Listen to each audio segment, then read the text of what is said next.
నన్ను బలపరిచి మీ మహిమ కొరకు వాడుకోమని నీ కృపకు అప్పగిస్తూ మా ప్రభును రక్షకుడు ప్రభుని యేసు నామములో ప్రార్థిస్తున్నాం తండ్రి, ఆమేన్. దేవునికి వందనాలు. స్థానిక సంఘ కాపరికి అలాగనే చేరువచ్చిన మీ అందరికీ మన ప్రభును రక్షకుడు ప్రభుని యేసు క్రీస్తు వారి నామంలో వందనాలు తెలియజేస్తూ ఉంటున్నాం. దేవుడు నిజంగా సహోదరుడు యూసుఫ్ గారిని అలాగనే సహోదరి సౌజన్య గారిని ప్రేమించి ఈ యొక్క అనాస్పూర్ గ్రామంలో ఇచ్చిన యొక్క నూతన గృహం కొరకై దేవునికి కృతజ్ఞత వందనాలు. ప్రతి శ్రేష్టమైన ఈవి జ్యోతిర్మయుడైన తండ్రి యొద్ద నుండి వచ్చునని దేవుని యొక్క వాక్యంలో మనం చూస్తాము. ఈ రీతిగా దేవుడు వారిని హెచ్చించి దీవించి ఆశీర్వదించి వారికి దేవుడిచ్చిన ఈ యొక్క గృహాన్ని బట్టి దేవునికి వందనాలు. మరి ఇల్లు అనేది చాలా ప్రాముఖ్యమైనది.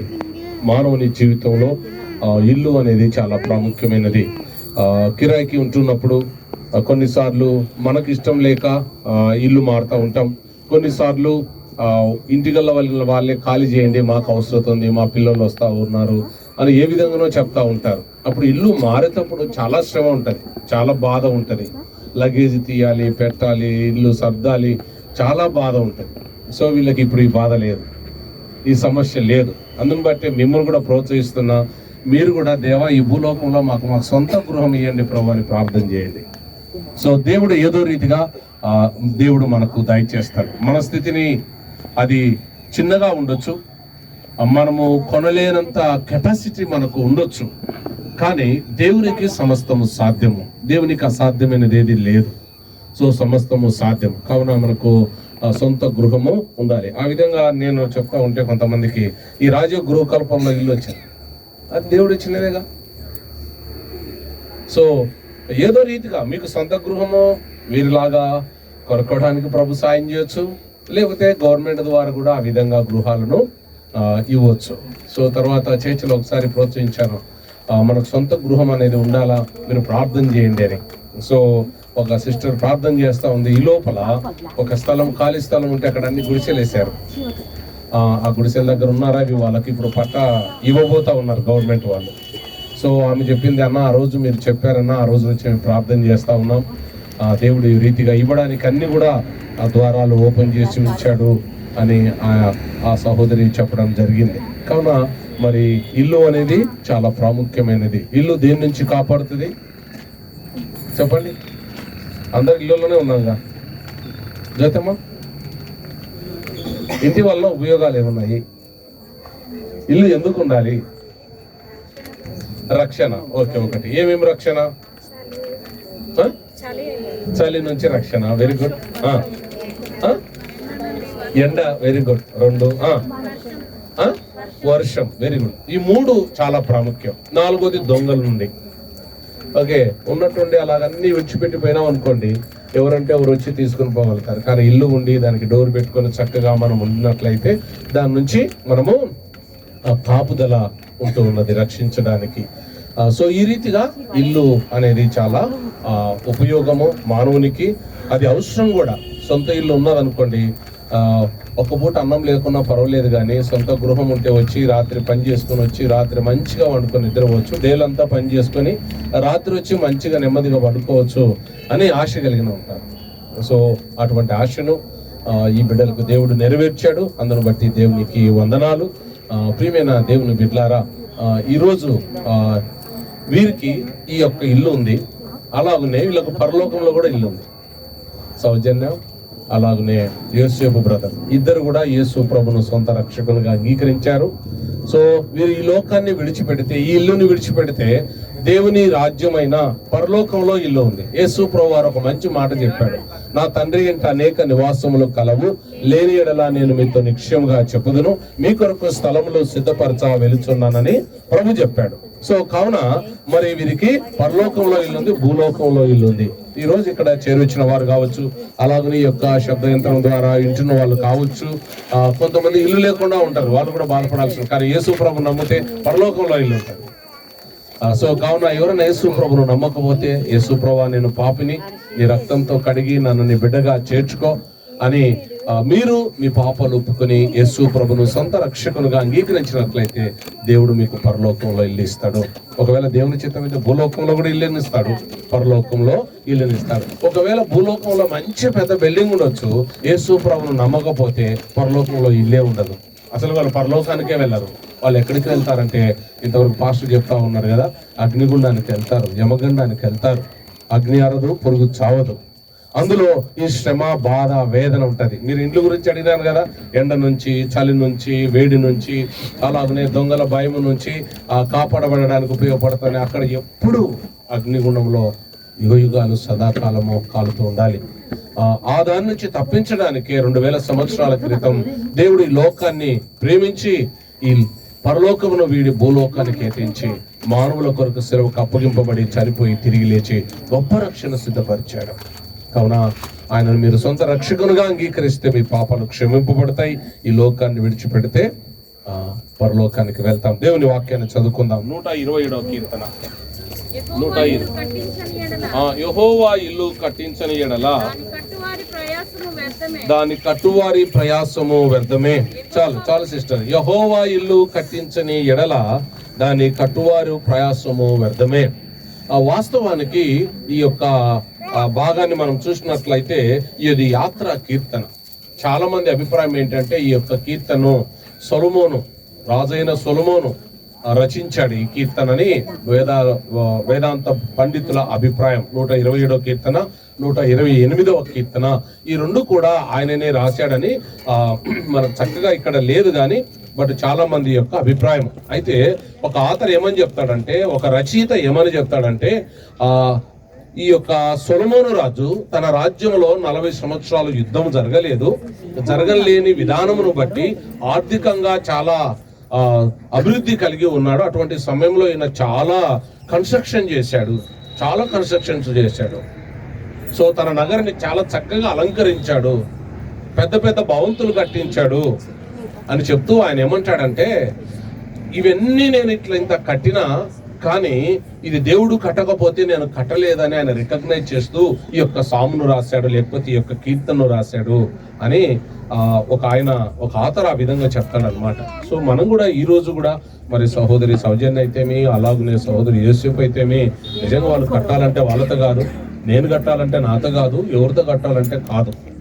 దేవుని కృప ఉంచి దేవుడు కట్టిస్తేనే కట్టగలుగుతాం, లేకపోతే మనతో కాదు. కొంతమంది ఇల్లు కట్టడానికి ప్రారంభిస్తారు కానీ అవి అలాగనే మిగిలిపోతాయి. గ్రౌండ్ ఫ్లోర్ ఓపెన్ అవుతుంది, పైనుండి అట్లే ఉంటాయి. కొన్ని సంవత్సరాల వరకు అది కూడా ఓపెన్ కాకుండా ఉండగలుగుతుంది. కావున నేర్చుకోవాల్సిన సత్యం ఏంటంటే, దేవుడు సహాయం చేస్తేనే మనం ఇల్లు కట్టుకోగలుగుతాం, దేవుడు సాయం చేస్తేనే మనం ఇల్లు కొనుక్కోగలుగుతాం. కానీ మనంతట మనమైతే మనం చేయలేము. ఇది దేవుని కార్యమే, ఇది దేవుని యొక్క కృపనే, దేవుని యొక్క అపారమైన కృపనే. సో నేను కూడా ఇల్లు మేము కట్టడానికి అనర్హులము. మా జీతం కూడా చాలా తక్కువ అప్పుడు మేము కట్టినప్పుడు. ఇప్పుడు దేవుని కృపను బట్టి కొంత పర్వాలేదు కానీ, సో అటువంటి సమయంలో దేవుడు తన కృప చేత మాకు కూడా ఇల్లు కట్టించాడు. ఆయన కృపనే, మాదేమీ లేదు, ఆయన కృపనే. లోను ఇవ్వడం, 8 లక్షల లోన్ వచ్చింది. 8 లక్షల లోన్ వచ్చిన తర్వాత ప్రధానమంత్రి దాన్ని 2.5 lakh సబ్సిడీ ఇచ్చాడు. నేను కట్టాల్సింది ఎంత? 8లో 2.5 పోతే ఎంత? 5.5నేనా? 5.5 లక్షలు నేను కట్టాలి. 5.5 లక్షలు కట్టడానికి కూడా నా లోన్ కూడా అయిపోవడానికి వచ్చింది. 38,000 ఎంతనో ఉన్నది. సో ఈ రీతిగా దేవుని యొక్క కార్యమే. ఎవరమైనా సరే మనతో కాదు. సో ఇది దేవుని యొక్క కృప. ఆ లోన్ ఇవ్వకపోతే నాది ఇంకా కంటిన్యూ అయ్యేది. దేవుడు ఆ రీతిగా మనకు సహాయం చేస్తాడు. కానీ మన గొప్పతనం కాదు, ఇది దేవుని కృప అని సహోదరుడైనా సహోదరి అయినా వారు జ్ఞాపకం చేసుకోవాలి. ఇది దేవుని కృప అని మాకు కాదు, జ్ఞాపకం చేసుకోవాలి. తర్వాత హౌస్ గురించి ఉండే అబ్రివేషన్ చెప్పి నేను క్లోజ్ చేస్తా. ఓకే, హౌస్ లో ఎన్ని లీటర్లు ఉన్నాయి? HOUSE house. ఓకే, ఎన్ని ఉన్నాయి? ఎన్ని పదాలు ఉన్నాయి? Very good, 5. క్లాప్స్ కొట్టండి పాపకు. ఏం పేరమ్మా? నక్షత్ర. బాగా చెప్పినావమ్మా, నక్షత్రం రాగానే. Very good. Okay, right, 5. So house. H stands for hospitality. మన ఇల్లు ఎలాగా ఉండాలి అంటే ఆతిథ్యం ఇచ్చే ఇల్లుగా ఉండాలి. ఎట్లుండాలి మన ఇల్లు? ఆతిథ్యం ఇచ్చే ఇల్లుగా ఉండాలి. ఆతిథ్యం ఇవ్వడం అంటే మాట్లాడండి.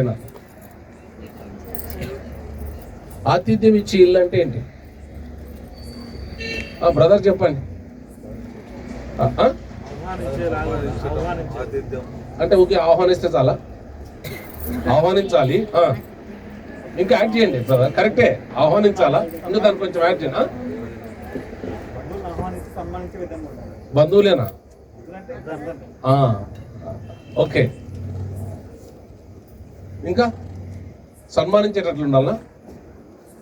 చెప్పండి, అసలు ఈ పదమే కొత్తదా ఏంటి? మరి అది ఎందుకు అంత కష్టంగా ఉన్నారు? Very good, super, thank you. ఆతిథ్యము అంటే ఇంటికి వచ్చిన వారిని చేర్చుకొని వారికి చాయ్ ఇవ్వడమో, భోజనము పెట్టడమో, లేకపోతే వారికి కావలసిన దాన్ని ఏదైనా మనం సహాయం చేసేది ఆతిథ్యం.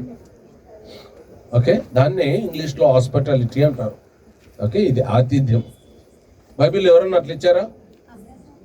అబ్రహాం ఇచ్చినాడు. ఎవరికి ఇచ్చిండు? ఆయన ఎరుగకనే దేవదూతలు. హెబ్రీయులకు రాసిన పత్రిక 13వ అధ్యాయం 1వ వచనం చదవండి, చూడండి దాని యొక్క ఆతిథ్యం యొక్క ప్రాముఖ్యతను గురించి. సహోదర ప్రేమ నిలవరముగా ఉండనీడి. చూడండి, ఆతిథ్యము చేయ మరొకడి, దాని వలన ఎరుగకయే దేవదూతలకు ఆతిథ్యము చేసిరి. ఆతిథ్యము చేయ మరొకడు అంట. ఇంత ముందుకు ఇంటికి వస్తే ఏమన్నా మీ ఇంటికి వస్తే ఏం చేసేవాళ్ళు? ఇంటికి ఎవరన్నా వస్తే అప్పుడు ఖాళీగా పంపించేవాళ్ళు కాదండి. ఇప్పుడు టీ ఇచ్చి పంపిస్తున్నాం. అప్పుడు ఎవరన్నా ఇంటికి వస్తే కంపల్సరీ భోజనం పెట్టి పంపించాలి.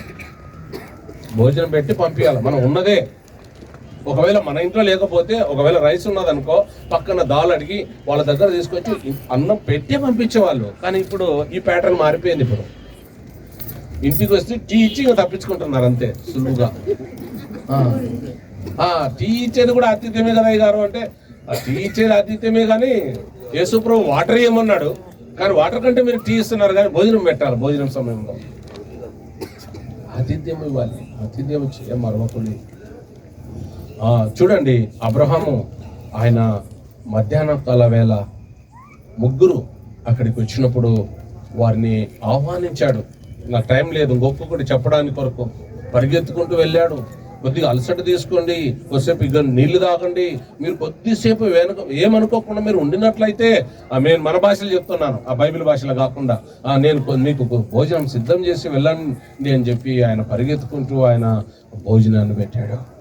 సో అలాగా ఆతిథ్యం ఇవ్వాలి. ఈరోజు పాస్టర్లకి ఆతిథ్యం ఇస్తలేరు. బర్త్డేలు చేసుకుంటారు కానీ ఇంట్లో అంతా చేసుకుంటారు కానీ పాస్టర్ని కూడా పిలుస్తలేరు. అప్పుడు బర్త్డే అంటే కంపల్సరీ పాస్టర్ రావాలి, ఇంట్లో ప్రార్థన చేయాలి, కంపల్సరీ భోజనం పెట్టి పంపించాలి. పాస్టర్ పక్కన ఉంటాడు కానీ వాళ్ళే కేక్ కూడా వాళ్ళే ప్రేయర్ చేసుకుంటున్నారు. నిజం. అంతా ఇప్పుడు మనము చాలా ఇంటలెక్చువల్ అయిపోయినాం. ఇంకా ఒకవేళ వీలైతే కన్నా ఆ ఫోన్ కేక్ ఇడు ఉంటుంది, ఫోన్ పాస్టర్ గారు ఈరోజు మా బర్త్డే ప్రార్థన చేయదు. ఆతిథ్యం ఇవ్వాలండి. ఆతిథ్యం ఇవ్వాలి మరొకటి అన్నది. సో మన ఇళ్ళలో తల్లులు చాలా మంది ఉన్నారు. మీరు ఆతిథ్యం చేయండి అమ్మా, మీకు దీవెన ఉంది, మీకు ఆశీర్వాదం ఉంది. సో మీ ఇంట్లో మరి దేవుని నమ్మిన బిడ్డలు, దేవుని సేవకులు చేయగడగడం అనేది మీ ఇంటికి క్షేమము, మేలు. ఓకే, విధవరాలు ఇచ్చింది, ఆమె కష్టంలో ఇచ్చింది. అసలు కొద్దిగానే ఉంది. బుడ్డిలో ఎంత ఉంది నూనె, పిండి ఎంత ఉంది, కానీ ఆమె ఆ యొక్క సేవకునికి ఇచ్చిన విధానాన్ని బట్టి అయిపోయిందా? అదే ఆశీర్వాదం, అదే దీవెన. సో మనము మన జీవితంలో సౌజన్య అయితేమి, అలాగే ఇక్కడున్న మీరైతేమి, మన ఇళ్ళల్లో మనం ఏం చేయాలంటే వచ్చిన వారిని ఆతిథ్యము ఇవ్వాలి, వారికి ఆతిథ్యం ఇవ్వాలి. సో మరొకడి అనే మాట ఉన్నది. ఏంటంటే మరొకడి, మర్చిపోతామని జ్ఞాపకం చేస్తా ఉంటున్నాడు దేవుడు. మర్చిపోతాం అంటే బిజీగా ఉన్నాం. ఇప్పుడు అందరు జాబ్ చేస్తున్నారు కదా, కాబట్టి కష్టం. కానీ మీరు మరవద్దు. మీరు జాబ్ చేసినా ఏం చేసినా మీరు మరవద్దు. ఆతిథ్యం ఇవ్వడం మర్చిపోవద్దు. ఓకే, హెచ్ అయిపోయింది, టైం ఎక్కువైంది కాబట్టి ముందుకు వెళ్తున్నా. హెచ్ తర్వాత నక్షత్రం చెప్పు. ఓకే, ఓ అంటే అడోరేషన్. దేవుణ్ణి హెచ్చించడం, దేవుణ్ణి ఆరాధించడం, దేవుణ్ణి గణపరచడం, దేవుణ్ణి కీర్తించడం. అటువంటి ఇల్లుగా మన ఇల్లు ఉండాలి. ఏ ఇల్లు దేవుణ్ణి స్తుతిస్తుందో, ఏ ఇల్లు ఉన్నవారు ఆ కుటుంబంలో ఫ్యామిలీ ప్రేయర్ ఉంటుందో, ఏ కుటుంబంలో స్తుతి ఆరాధన వినపడుతూ ఉంటుందో, ఆ కుటుంబం చుట్టూ దేవుడు కంచె వేస్తాడు. యోబు కుటుంబాన్ని మనం చూసినట్లయితే ప్రతిరోజు ఆయన ఆరాధన చేశాడు. ఫ్యామిలీ ఆల్టర్ ప్రతిరోజు ఆయన కుటుంబంలో ఉంది. మొదటి అధ్యాయం 5వ వచనంలో మీరు చదవద్దు. యోబు గ్రంథం మొదటి అధ్యాయం 5వ వచనంలో మనం చూసినట్లయితే 6 వచనాలు చూసినట్లయితే ప్రతిరోజు కూడా వారి పిల్లలు ఎక్కడైనా పాపం చేశారమని వారి నిమిత్తమై ఆయన బలి అర్పిస్తూ ఉన్నాడు. అప్పుడు బలి ఉన్నది, ఇప్పుడు బలి లేదు. మనం స్తుతి ఆరాధన చేయాలి. మన కుటుంబంలో ఫ్యామిలీ ప్రేయర్ ఉండాలి. మన కుటుంబంలో మరి దేవుణ్ణి స్తుతించాలి. మన కుటుంబంలో దేవుని గణపరచాలి. మన కుటుంబంలో దేవునికి కృతజ్ఞత చెల్లించాలి. మన కుటుంబంలో దేవుడు చేసిన మేలను మర్చిపోకూడదు. జ్ఞాపకం చేసుకుంటూ దేవునికి కృతజ్ఞతలు చెల్లించాలి. 10 మంది కుష్ఠరోగులు ఉన్నారు. 10 మంది కుష్ఠరోగుల్లో దేవుణ్ణి స్తుతించిన వాడు, దేవుణ్ణి మహిమపరిచిన వాడు, దేవుణ్ణి ఆరాధించిన వాడు ఎంతమంది అంటే ఒక్కరే. ఎంతమంది? ఒక్కరే. మరి ఇక్కడ కూర్చున్న మీరు మీ కుటుంబాల్లో ఆ రీతిగా మరి యోబులాగా నా పిల్లలు ఎక్కడ పాపం చేశారో క్షమించని ఆయన బలి అర్పించేవాడు.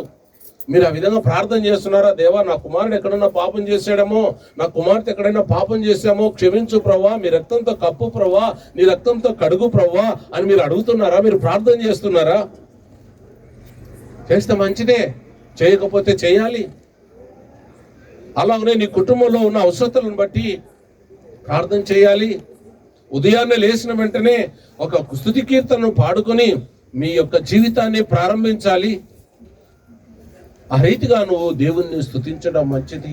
స్తుతియాగమును చేయవాడు నన్ను మహిమపరచుచున్నాడు అని దేవుని యొక్క వాక్యంలో మనం చూస్తున్నాం. 10 మంది కుష్ఠరోగుల్లో ఒక్కడే ప్రభువును స్తుతించాడు. ఒకడే ప్రభుకు మహిమను తీసుకొని వచ్చాడు. దేవుడు మనకు ఇల్లునిచ్చినప్పుడు మన ఇంటి ద్వారా దేవునికి మహిమ రావాలి. మన ఇల్లు ఈ కొండ మీద ఉన్న పట్టణం మరుగై ఉండదు అన్నట్లుగా ఈ వెలుగు వెదజల్లేటట్లుగా ఉండాలి.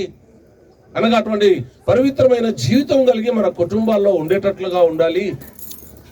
ఆ రీతిగా మరి యొక్క మన జీవితంలో మన ఇంటిలో మనం దేవుణ్ణి స్తుతించాలి, గణపరచాలి, ఆరాధించాలి, కృతజ్ఞత చెల్లించాలి. ఆ రీతిగా ఉండాలి.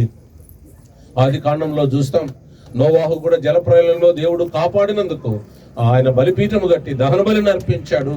దేవుడు ఆ సువాసన ఆగ్రహించి నేను మళ్ళీ జలప్రలయాన్ని తీసుకురాను అని ప్రామిస్ చేశాడు. ఆ స్తుతిలో ఆ ఆశీర్వాదం ఉన్నది, కృతజ్ఞతలో ఆ దీవెన ఉన్నది. కావున ప్రియమైన దేవుని బిడ్డలారా, దేవునికి కృతజ్ఞతాస్తుతులు చెల్లించాలి. మరి ఈ రోజు కూడా సహోదరి సౌజన్య అలాగున యేసు బ్రదర్ జ్ఞాపకం చేసుకోవాలి. వారి యొక్క జీవితాల్లో ఎలాగ అనాస్పూర్కి వచ్చారో, ఏ రీతిగా ప్రభు సాయం చేస్తూ వచ్చాడో, వారి కష్టాల్లో బాధల్లో వాటన్నిటిలో దేవుని కృతజ్ఞత చెల్లించాలి. ఆయన జలప్రలయంలో కాపాడినందుకు, అపాయం నుండి తప్పించినందుకు, పోషించినందుకు ఆయన ఏం చేశాడంటే ఆయన దహన బలిని అర్పించి దేవునికి మరి ఆ యొక్క ఆరాధన చేశాడు. ఎవరు? నోవాహు. మనము అలాగనే ఒకప్పుడు చిన్నదిగా ఉన్నారు, ఆ దాని విషయంలో దాన్ని విడిచిపెట్టి, దాన్ని చిన్నది విడిచిపెట్టి ఈరోజు పెద్దది వచ్చింది. దేవుడు ఏం చేసినా మేలే చేస్తాడు. ఏమంటే మనకు శ్రమ ఉంటుంది, మనకు బాధ ఉంటుంది, మనకు ఇబ్బంది ఉంటుంది. కానీ ఒక కష్టంలో, ఒక శ్రమలో, ఒక బాధలో దేవుడు ఒక ఆశీర్వాదాన్ని ఉంచుతాడు, ఒక మేలును ఉంచుతాడు. మనం ఇంతవరకు ఇది చాలు అనుకుంటాం, కానీ దేవుని యొక్క హృదయం అలా కాదు. దేవుని యొక్క చేయి ఎటువంటిది కాదు, ఆయన చేయి చాలా పెద్దది. సో ప్రియమైన దేవుని బిడ్డలారా, ఒకవేళ అక్కడనే ఏం సమస్య లేకుండా ఆడనే ఉన్నదనుకో, ఈరోజు ఇంత పెద్ద ఇల్లు వచ్చేది కాదు. దేవునికి స్తోత్రం. దేవుడు మేలు చేసే దేవుడు. కావున ఈ కష్టాల్లో, బాధల్లో దేనికి ఉన్నప్పుడు, మరి ఇంకా సమస్య వచ్చినప్పుడు వాటిలో దేవుడు సాయం చేస్తూ వచ్చాడు. కావున దేవునికి కృతజ్ఞతలు చెల్లించాలి, మర్చిపోకూడదు. సో మనం ఆరాధించే కుటుంబంగా, కృతజ్ఞత చెల్లించే కుటుంబంగా, దేవునికి కీర్తి కలిగించే కుటుంబంగా మన యొక్క కుటుంబాలు, మన ఇల్లు ఉండాలని దేవుడు కోరుతా ఉంటున్నాడు. హెచ్ అయిపోయింది, ఓ అయిపోయింది, హాస్పిటాలిటీ. తర్వాత రెండవది ఏంటి? మళ్ళీ 3కి వెళ్దాం. 2 ఏంటి? అడోరేషన్. దేవుణ్ణి ఆరాధించడం, గణపరచడం, ఆయనను కీర్తించడం, కొనియాడడం. అంత నీ దయే, అంత నీ కృపయే, నాదేమి లేదయ్యా అని ఆయన గణపరచాలా. ఈ గృహాన్ని ఇచ్చావు, నీకు కృతజ్ఞతలు ప్రభా అని దేవుణ్ణి గణపరిచి ఆరాధించే కుటుంబంగా ఉండాలి. తర్వాత 3వ లెటర్ వచ్చేసి నక్షత్రం చెప్పినట్లు యు. యు అంటే చెప్పు. యు అంటే ఉపయోగం. ఉపయోగకరంగా ఉండే కుటుంబంగా ఉండాలి, యూస్ఫుల్. మనము ఇతరులకు ఉపయోగపడే కుటుంబంగా ఉండాలి, ఈ యొక్క గ్రామానికి ఉపయోగపడే వారంగా ఉండాలి, ఈ దేశానికి ఉపయోగపడే వారంగా ఉండాలి. ఆ రీతిగా మనము మన కుటుంబాలు ఉండాలి. ప్రియమైన దేవుని బిడ్డలారా, మనం చూస్తాము యాకోబు కుమారుడైన యోసేపు చూసినట్లయితే ఒక బానిసగా అమ్మబడినప్పటికీ ఆ యొక్క ఐగుప్తు దేశానికి ప్రజలందరికీ ఉపయోగపడే వ్యక్తిగా దేవుడు ఆయన చేశాడు. సో మనం ఒక ఉపయోగపడే బిడ్డలుగా ఉండాలి, ఈ సమాజానికి దేవునికి ఉపయోగపడే బిడ్డలంగా మనం ఉండాలి.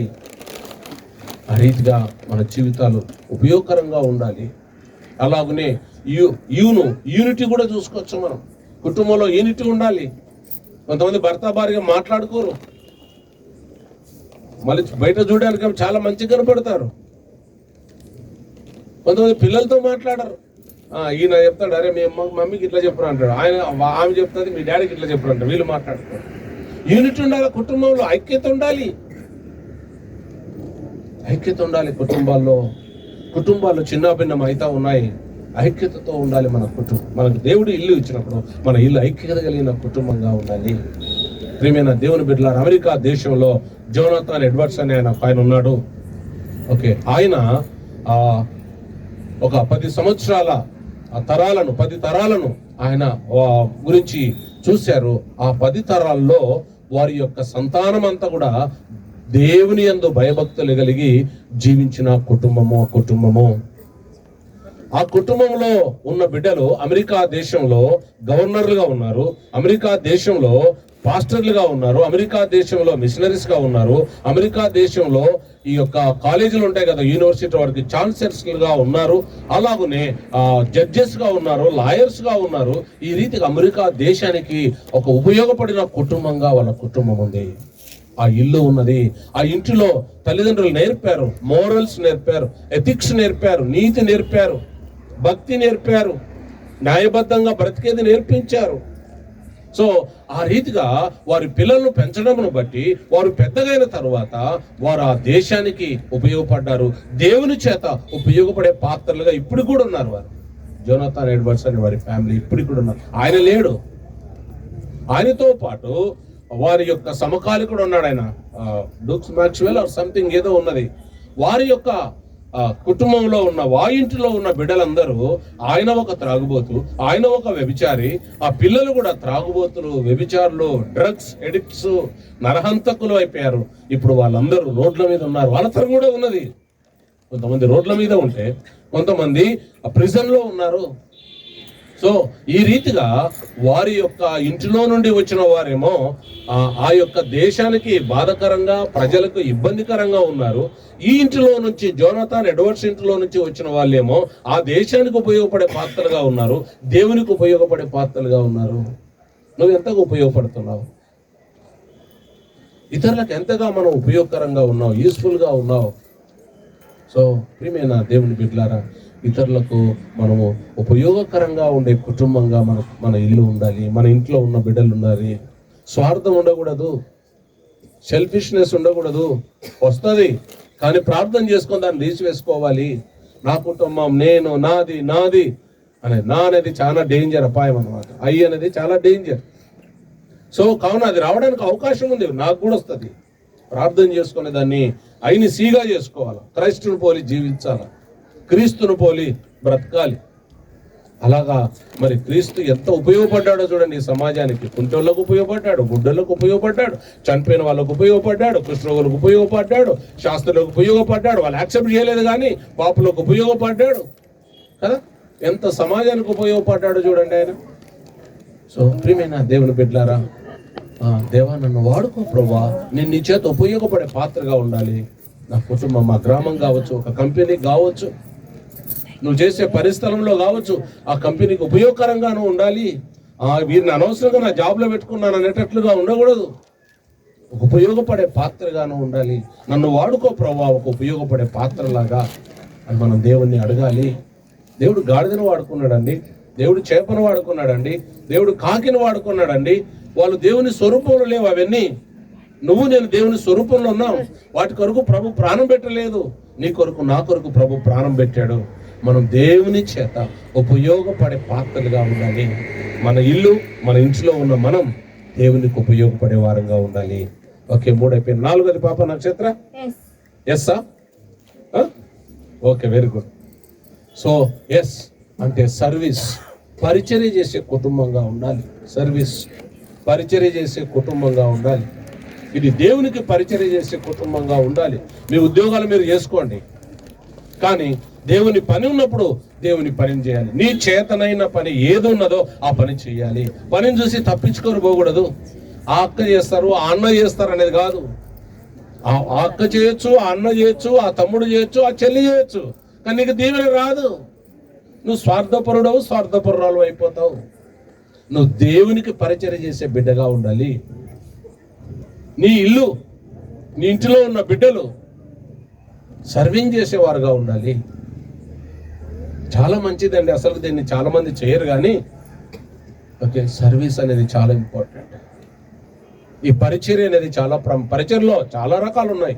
పాటలు పాడే వాళ్ళు పాటలు పాడే పరిచర్య ఉంది, వాయిద్యాలు వాయించే వాళ్ళు వాయిద్యాలు వాయించే పరిచర్య ఉన్నది, అలాగనే క్లీనింగ్ చేసే వాళ్ళు క్లీనింగ్ చేసే పరిచర్య. దేవుడు ఎవరికి ఒక్కొక్కరికి ఒక్కొక్క భారం ఇస్తాడు, ఒక్కొక్క తలంపు ఇస్తాడు. అలాగా ఇప్పుడే నేను రావడం లేట్ కావడం ఏంటంటే, ఒక బ్లైండ్ హోమ్కి వెళ్ళి వస్తున్నాను. వాళ్ళకు సువార్త చెప్పడానికి ఒకరు మిషన్ టు ద బ్లైండ్ అని పరిచర్య పెట్టాడు. రోడ్ల మీద మరి పడిపోయి ఉన్న వాళ్ళను స్ట్రీట్ లైట్ అని ఒక తమ్ముడు మినిస్ట్రీ పెట్టాడు. అలాగా వాళ్ళకు ఒక పరిచర్య. చూడండి, దేవుడు ఒక్కొక్కరికి ఒక్కొక్క పరిచర్య భారం. వరల్డ్ విజన్ వాళ్ళు ఉన్నారు. వరల్డ్ విజన్ వాళ్ళు ఎవరైతే స్లమ్లు ఉంటారో వాళ్ళకు చదువు నేర్పించడానికి వాళ్ళకు పరిచర్య. అలాగనే వాళ్ళు త్రాగుడు వచ్చి భార్యలను కొడుతూ ఉంటే వాళ్ళకు కౌన్సిలింగ్ చేసి వారి యొక్క కుటుంబాలు కట్టడానికి పరిచర్య. ఈ విధంగా నేను చెప్పుకుంటూ వెళ్తే చాలా ఉన్నాయి, పరిచర్యలు చాలా ఉన్నాయి. సో మనము మన ఇంటిలో నుండి మనమేం పరిచర్య చేస్తా ఉన్నాం దేవునికి? ఇక్కడ కూర్చున్న సౌజన్య యేసు బ్రదర్కి కాదు, ఇక్కడ కూర్చున్న నువ్వు ఎంత పరిచర్య చేస్తున్నావు దేవునికి? నీ మందిరం కొరకు ఎంత ప్రయాసపడుతున్నావు? లేకపోతే ఎంతమందికి నువ్వు సువార్త చెప్పినావు? ఎంతమందిని దేవునిలో నువ్వు బలపరిచినావు? ఎంతమందిని ప్రోత్సహించావు? అది చాలా ప్రాముఖ్యం.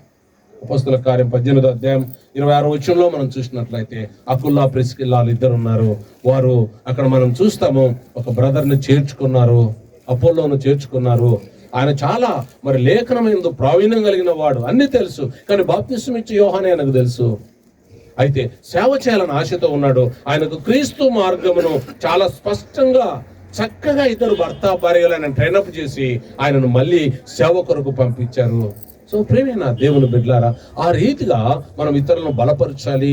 తప్పుడు బోధలో ఉంటే సరైన బోధలోకి నడిపించాలి. ఒకవేళ మీతో చెప్పడం మీతో కన్విన్స్ కాకపోతే సేవకుల దగ్గరకు తీసుకురావాలి. అలాగా పరిచర్యలో చాలా రకాలైన పరిచర్యలు ఉన్నాయి. కావున ప్రియమైన దేవుని బిడ్డలారా, సర్వీస్ అనేది చాలా ప్రాముఖ్యమైనది. మీ ఉద్యోగాలు చేసుకోండి, మీ ఉద్యోగాలు చేయొద్దని చెప్తాను. మీకు సంపూర్ణ సేవా పిలుపు ఉంటే సేవకు రండి. సంపూర్ణ సేవా పిలుపు లేకపోతే ఉద్యోగం చేసుకుంటూ మీ పని చేయండి, దేవుని పని చేయండి. అలాగనే వాక్యం చెప్పాలని ఆసక్తి ఉంటే వాక్యం కూడా చెప్పండి. ప్రిపేర్ కాండి, చిన్న చిన్న మీటింగ్లలో ప్రిపేర్ కాండి, సిద్ధపడండి. సిద్ధపడి దేవుడు నీకు ఇచ్చిన తలాంతును దేవుని పనిలో ఉపయోగించాలి. సో మన ఇంట్లో నుంచి పరిచయం, ఆ ఇంటి వారు ఈ పని అయిపోయేంత వరకు వెళ్ళరు అనే సాక్ష్యం రావాలి. ఆ ఇంటి వారు ఆ ఇంట్లో ఉన్న వారి పని చూసి పారిపోతారనే సాక్ష్యం రాకూడదు. ఏంటి ఇట్టున్నారా? సో ఆతిథ్యం ఇచ్చే కుటుంబం, ఆరాధించే కుటుంబం. తర్వాత మూడోది ఏం చెప్పాను? ఈ బోలే నేను మూడోది పాయింట్ ఏంటి? ఉపయోగకరమైన కుటుంబంగా ఉండాలా, ఐక్యత కలిగిన ఇల్లుగా ఉండాలి, ఉపయోగకరమైన ఇల్లుగా ఉండాలి. సో చూడండి, రిబ్కా ఎలియాజర్ను పిలిచింది. ఆమె ఒక ఉపయోగపడకుండా, మీకు మా గడ్డి ఉన్నది, పండుకోవడానికి స్థలం ఉంది, ఎవరైనా మనం పిలుస్తామా రండి అని. ఒక్కరికి భోజనం పెట్టడమే కష్టం, నీ ఒంటెలకు పెడతాను, అన్నిటికి రారని పిలవడం. అలాగా మనము చేస్తాం, అంత విశాలమైన హృదయం. సో ఉపయోగపడే వారంగా ఉండాలి. ఆమె పెద్దల పర్మిషన్ తీసుకోకుండానే ఆ విధంగా ఆయన ఆహ్వానించింది. అంటే నేను హెల్ప్ చేయాలా, నేను సాయం చేయాలా, ఇతరులకు యూస్ఫుల్గా ఉండాలని రిబ్కా గారు ఆ విధంగా చేశారు. 4వది ఏం చెప్పాను? పరిచర్య చేయాలి. పరిచర్యను చూసి పారిపోకూడదు, తప్పించుకోకూడదు, కష్టపడాలి. పరిచర్య చేయడం చాలా ధన్యత. అందరికీ దొరకదండి, అందరికీ దొరకదు. సో నేను ఒక వీడియో చూశాను, వినండి. ఒక ఆమె చాలా మంచి ఆఫీసర్ అంట. ఎవరు రాకముందుకి ఎర్లీ మార్నింగ్ వెహికల్లో వస్తుంది, వెహికల్లో వచ్చి చర్చ్ అంతటిని మాప్ చేసి ఓకే ఎవరు చూడకుండా వెళ్ళిపోతారు. వెళ్ళిపోయి చర్చిలో మళ్ళీ టైంకి 9 o'clock సర్వీస్, లేకపోతే 10కి సర్వీస్ అంటే 10కి అందరికంటే ఉంది. ఎవరు చేసిపోయేది ఎవరికి తెలియదు. అక్కడ చర్చిలో సెక్షన్ ఒక్కొక్కరికి తెలుసు, కానీ మిగతా మెంబర్స్కి ఎవరికి తెలియదు. ఆమె ఉన్నతమైన స్థితిలో ఉన్నప్పటికీ ఒక సహోదరి వచ్చి ఆ విధంగా పని చేసి, మళ్ళా నేను పని చేశాను కదా, ఒక 10 నిమిషాలు లేట్కి వెళ్దాం మందిరానికి అనేది కాదు, ఆమె టయానికి వచ్చింది. అవునా? మీరు ఎంతమంది టయానికి వస్తారు చర్చికి? పాస్టర్ మీరే రాలేదని నా మీదనే ఏంటి? నేను రాలేదని నా తప్పే. సో నేను దిల్సుఖ్నగర్కి వెళ్ళి అక్కడ ఒక హోమ్ చూసుకొని వచ్చాను. కానీ సో మనం ఎంతమంది ప్రియమైన దేవుని బిడ్డలారా, మన జీవితాల్లో ఆ విధంగా పరిచయపర ఆసక్తి కలిగి సమయానికి మందిరానికి రావడం, ఆ తల్లి ముందుగానే వచ్చి క్లీన్ చేసి మళ్ళీ సమయానికి మందిరానికి రావడం, ఎంత మాదిరి అయిన కుటుంబం పరిచర్య పట్ల, రైట్? సో ఆ రీతిగా మన ఇంటిలో ఉండే వారం మన ఇల్లు, ఈ కుటుంబం పరిచర్య చేసే ఇల్లు, పరిచర్య చేసే కుటుంబం అనే సాక్ష్యం కావాలి. లాస్ట్ చెప్పు నక్షత్ర. ఓకే, ఈ అంటే ఎగ్జాంపుల్, మాదిరికరమైన ఇల్లు, మాదిరికరమైన కుటుంబం. ఇతరులు మన కుటుంబాన్ని చూసినప్పుడు ఈ కుటుంబం దేవుని యందు భయభక్తులు కలిగిన కుటుంబం, ఈ కుటుంబం దేవునికి లోబడే కుటుంబం, ఈ కుటుంబము దేవుని కొరకు త్యాగం కలిగి జీవితం కలిగిన కుటుంబం. ఈ కుటుంబం లేక ఈ ఇంట్లో ఉన్న వాళ్ళు అబద్ధాలు చెప్పరు, ఈ ఇంట్లో ఉన్న వాళ్ళు మోసాలు చేయరు, ఈ కుటుంబంలో ఉన్నవారు యథార్థంగా ఉంటారు, ఈ ఇంట్లో ఉన్నవారు న్యాయబద్ధంగా బ్రతుకుతారు, ఈ ఇంటిలో క్రమం ఉన్నది, ఈ ఇంటిలో భక్తి ఉన్నది అని ఈ రీతిగా ఇతరులకు మాదిరికరంగా ఉండే ఇల్లుగా ఉండాలి. ప్రియమైన దేవుని బిడ్డలారా, ఆది కాండంలో మనం చూస్తాం, 7వ అధ్యాయంలో మనం చూసినట్లయితే ఎవరున్నారు? మన నోవాహు తాత ఉన్నాడు. ఆ తాత ఎట్లున్నాడు? ఆ తరము వారంతలో, ఎంత మంచి మాట అండి, ఆ తరము వారంతటిలో నోవాహు నీతిమంతుడైనని ఎంత మంచి మాదిరండి. ఆ తరములో ఉన్న ప్రతి కుటుంబము, ప్రతి కుటుంబంలో ఉన్న వారందరూ చెడిపోయి ఉన్నారు, పాపంలో ఉన్నారు, దేవునికి వ్యతిరేకంగా ఉన్నారు. మళ్ళీ చిన్న పాపం కూడా కాదు, వారు దేవుని దృష్టిలో ఘోరమైన దృష్టిలో వాళ్ళు ఉన్నారు. సో ఆ దేవుని మనసుని ఎంతనో గాయపరిచిన వారుగా ఉంటున్నారు. అందరూ ఒకటైతే ఈయనొక్కడు ఒకటిగా ఉన్నాడు. ఆయన భార్య, 3 కుమారులు, 3 కోడళ్ళు, ఆ ఇంటిలో ఉన్న వారందరూ మాదిరికరంగా ఉన్నారు, దేవునికి లోపడ్డారు. ఈరోజు ఎలా ఉందంటే, బాగా వినండి అమ్మా, మీరు ప్రభుని నమ్మారు, అయ్యా ప్రభుని నమ్మారు, మీరు మాదిరికరంగా ఉండాలి అని చెప్తే, పాస్టర్ వాళ్ళు ఉండాలని వాళ్ళ మీద చేసి చూపిస్తాం. వాళ్ళతో నీకేం పని? ఆమెతో నీకేం పనింది? ఆయనతో ఏం పనింది? మనం మాదిరికరంగా ఉండాలి. నోవాహు చూడండి ఎలాగున్నాడో. ప్రియమైన దేవుని బిడ్డలారా, ఈ అపాయ దినాల్లో, ఈ అంత్య దినాల్లో ప్రేమ తగ్గిపోతుంది, స్వార్థ ప్రియులైతారు. అయితే మనము ఈ దినాల్లో పాపం ఇంకా విస్తలివిడిగా విస్తరిస్తుంది. రాబోయే దినాల్లో చాలా విపరీతంగా పాపం విస్తరిస్తుంది. కానీ మనము మన జీవితాల్లో మాదిరికరంగా ఉండాలి. మన ఇల్లు మాదిరికరంగా ఉండాలి. మన ఇల్లు మాదిరికరంగా ఉండాలి. వీరు క్రైస్తవులు అబద్ధాలు చెప్పరు, వీరు క్రైస్తవులు మోసం చేయరు, వీరు క్రైస్తవులు దేవుని మాట వింటారు, నమ్మకంగా టయానికి వస్తారు, టయానికి వెళుతారు, మేము లేకున్నా నమ్మకంగా ఉంటారు అని ఈ యొక్క మనం మాదిరి ఉండాలి. మనం చేసే పనిలో నువ్వు మాదిరిగా ఉన్నావా? నువ్వు చేసే స్థలంలో మాదిరిగా ఉన్నావా? అదే సువార్త. వాస్తవానికి అదే సువార్త. నువ్వు చేసే పనిలో ఎక్కడున్నావో, నీ లైన్లో ఉండే, స్ట్రీట్లో ఉండే నీవు మరి ఇతరులకు మాదిరికరం ఉండవా? చర్చికి వచ్చినప్పుడు వందనాలు చెప్పడం, చర్చి తర్వాత వచ్చి బూతులు తిట్టడం మాదిరి కాదు. మనం మాదిరికరంగా ఉండాలి. కొంతమంది ఓట్లు వస్తే ఓట్లకు డబ్బులు తీసుకుంటారు, అదే మాదిరి. ఓట్లు నమ్ముకునే మాదిరి. ఇంకా కొత్త టెక్నాలజీ అంటే మీరు డబ్బులు తీసుకోకపోతే రైస్ వేసుకోండి అంటారు. సాతానుడు అట్లా చేస్తాడు. అదేది మాదిరి. వీళ్ళు క్రైస్తవులు డబ్బులు తీసుకోరు, వీళ్ళు క్రైస్తవులు మాట చెప్తే మాట మీద ఉంటారు. అటువంటి సాక్ష్యం కలిగి ఉండాలి. ఈ లోకం కాంప్రమైజ్ లోకంలో మనం కమిట్మెంట్ వరకు ఉండాలి. కలిసిపోయే లోకంలో మనం కలిసిపోకూడదు. సమర్పణ కలిగి, త్యాగము కలిగి, సాక్ష్యం ఇచ్చే ఇల్లుగా మన ఇల్లు ఇతరులకు ఎలాగుండాలంటే మాదిరికరమైన ఇల్లుగా మన ఇల్లు ఉండాలి. ఈరోజు మన ఇల్లు ఏ విధంగా ఉన్నాయి? నువ్వు తండ్రి బాగుంటే, తల్లి బాగుంటే పిల్లలు బాగుంటారు.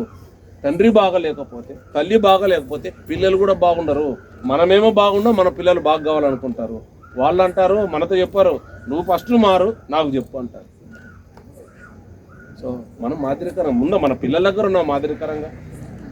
భార్య దగ్గర ఉన్నామా భర్తలుగా? భార్యలు భర్త దగ్గర ఉన్నారా మాదిరికరంగా? స్టెప్ మన ఇంట్లో నుంచి స్ట్రీట్, ఈ లైన్ తర్వాత ఉద్యోగంలో మనం మాదిరికరంగా ఉండాలి. మాదిరికరమైన ఇల్లుగా ఉండాలి. ఎంత చక్కని మాదిరికరమైన ఇల్లు నోవాహు. అలాగనే కొత్త నిబంధన గ్రంథంలో అపోస్తల కార్యం 10వ అధ్యాయంలో చూస్తాము. ఆయన దేవుని యందు భయభక్తులు కలిగి ఉన్నాడు. ఇంటి వారందరితో భయభక్తులు కలిగి ఉన్నాడు. ఇది ఎంత చక్కని మాదిరి అండి, ఎంత మంచి మాదిరి అండి. ఇంటి వారందరితో, ఏదో ఒక్కరు కాదు, ఇంటి వారందరితో. అలాంటి భక్తి జీవితం మనం జీవించాలి. అలాంటి భక్తి జీవితం మనం బ్రతకాలి, మాదిరికరంగా ఉండాలి. సో మొదటిది ఆతిథ్యం ఇచ్చే కుటుంబం ఇల్లుగా ఉండాలి. రెండవది ఆరాధించే ఇల్లుగా ఉండాలి. మూడవది ఉపయోగకరంగా ఉండే ఇల్లుగా ఉండాలి, కుటుంబంగా ఉండాలి. నాలుగవది పరిచర్య చేసే ఇల్లుగా ఉండాలి. ఐదవది మాదిరికరమైన ఇల్లుగా ఉండాలి, మాదిరికరమైన కుటుంబాలుగా ఉండాలి. ఈ రీతిగా మన కుటుంబాలు ఉండాలి. అలాగా మన కుటుంబం ఉండినప్పుడు దేవుడు మిమ్మును బట్టి ఆనందించబడతాడు. దేవుడు మిమ్మును బట్టి మహిమపరచబడతాడు. దేవుడు మిమ్మును బట్టి ఆయన ఎంతగానో సంతోషంగా ఉంటాడు. ఒకవేళ ఆ విధంగా లేకపోతే దేవుడు నిన్ను ప్రేమించి, నన్ను ప్రేమించి రక్షించాడు, రక్షణ ఇచ్చాడు. రక్షింపబడిన మనము మన జీవితాల్లో నువ్వు చేతనైనంత వరకు ఆతిథ్యం ఇవ్వాలి. అలాగనే మరి ఆరాధన చేయండి. ఇది ఎంతగా దేవుణ్ణి ఆరాధిస్తే అంత మంచిది, ఎంతగా దేవుణ్ణి గణపరిస్తే అంత మంచిది. నన్ను గణపరచువాన్ని నేను గణపరుస్తానన్నాడు. ఎక్కువ గణపరచాలా దేవుణ్ణి? మనం ఎక్కువ అడుగుతాం, గణపరచాలి. మూడవది ఏం చెప్పాను? ఉపయోగకరంగా ఉండే ఇల్లుగా ఉండాలి. తర్వాత పరిచర్య చేసే ఇల్లుగా ఉండాలి, మాదిరికరమైన ఇల్లుగా ఉండాలి. సో అలాగా సౌజన్య తమ్ముడు యోసేపును, అలాగే మన కుటుంబాలు, వాక్యం చెప్పిన మా కుటుంబాలు, ఇవన్నీ ఆ రీతిగా ఈ యొక్క హౌస్ అనే దాంట్లో ఉండే ఈ ఆక్రోనియంలో ఉండే అర్థాల ప్రకారంగా మన జీవితాలు ఉండి మనల్ని దేవుడు దీవించి ఆశీర్వదించునుగాక. దేవుడి మాట